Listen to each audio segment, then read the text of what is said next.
Good day to you from Kidbrary. I'm your host, Betty, and this is my co-host, Gretchen. Hi! We have decided that in addition to the book reviews, tutorials, and other great educational videos that are also entertaining, we bring you, here on Kidbrary, we will start another very important mission to bring you positive news from around the world.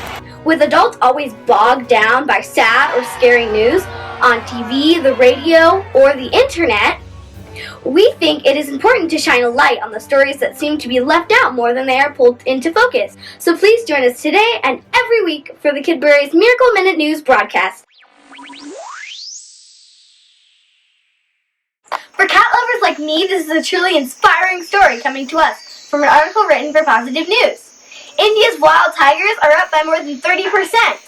According to the site, an official survey claims that the wild tiger population has risen by over 700 in just 4 years.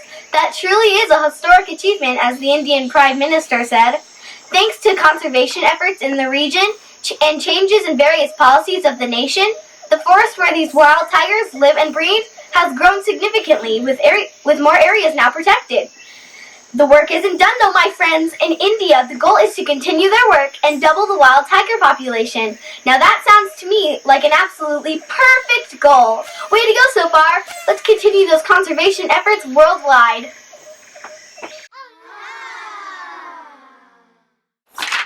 Here at Kidbrary, we absolutely adore animals of all kinds. So our next story is about another threatened species who's being brought to the world's attention, thanks to tourists who've been taking selfies with them.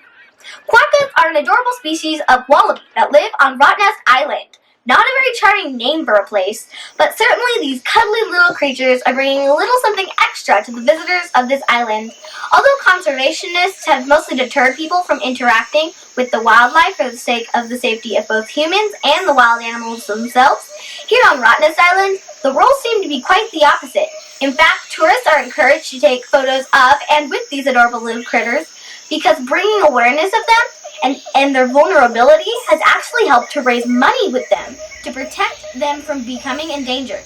Now that's a neat story. Say cheese, you sweet little quokka. I hope to come over to Australia when I get older, and I would love a selfie with one too.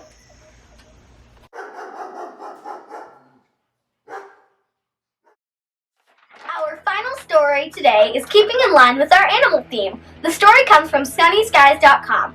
It is about a Colorado man who was overwhelmed with grief when his dog passed away. This man did something so amazing with his pain though. He actually began to adopt unwanted rescue dogs from local shelters.